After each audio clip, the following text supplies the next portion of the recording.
என்னுடைய நீ வருவாயன படத்தில் அவர் நடிக்கிறதுக்காக கதையெல்லாம் சொல்லி ஓகே எல்லாம் பண்ணிட்டு தான் வச்சுருந்தேன். அப்புறம் இது சம்பந்தம் சில சம்பவம் சரியாக ஆகலை. அப்புறம் அப்படியே இதாக அவருக்கு கதை பிடிச்சிருந்து நடிக்க ஒத்துக்கிட்டாரா? நீ வருவாயனால் அவர் அவருக்கு பிடிச்சிருந்தது. ஆனால் என்னவோ அவருக்கு பிடிக்கலை.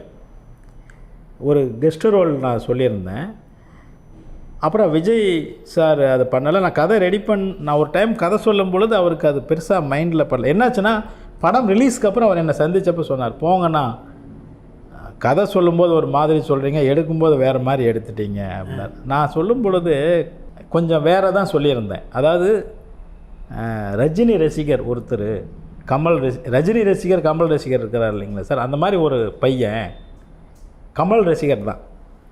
ஊருக்குள்ளே ஒரே கலாட்டாவாக நடக்கும். இப்போ இந்த ஃபேடர் ரிலீஸ் ஆகும்பொழுது கலாட்டா பண்ணுவாங்க, அது பண்ணுவாங்க, இது பண்ணுவாங்க. அதில் கமல் ரசிகர்களுக்கு ஒரு நற்பணி மோட்டிவேஷன் என்னவோ இருக்கும். அதில் கண்தானம் பண்ணியிருப்பாங்க. அப்புறம் ஏதோ ஒரு பிரச்சனை இந்த மாதிரி ஆகும்பொழுது கமல் ரசிகருடைய கண்ணை தூக்கி இன்னொருத்தருக்கு வச்சுருக்காங்க அப்படிங்கிற மாதிரி அது ஒரு வேளை அவருக்கு பிடிக்காமல் இருந்திருக்கலாம்.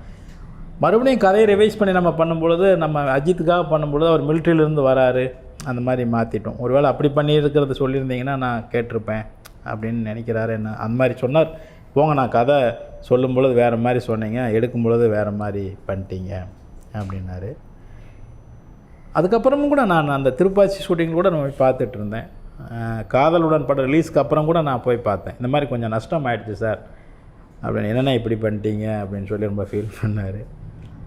நல்ல பழக்கம். அப்புறமா அவங்க ஒரு ரிஸ்ட்ரிக்ஷன் ஆகிடுது. அவங்க பவுன்சர்ஸ் அப்படி இப்படி பெரிய லெவலில் போனால் நான் அதுக்கப்புறம் நானும் பார்த்ததில்லை, அவர்களும் நம்மை சந்தித்ததில்லை. ஆனால் நமக்கு அந்த ஞாபகங்கள் தாளாட்டு மாதிரி அதெல்லாம் இருக்க தான் செய்யுது.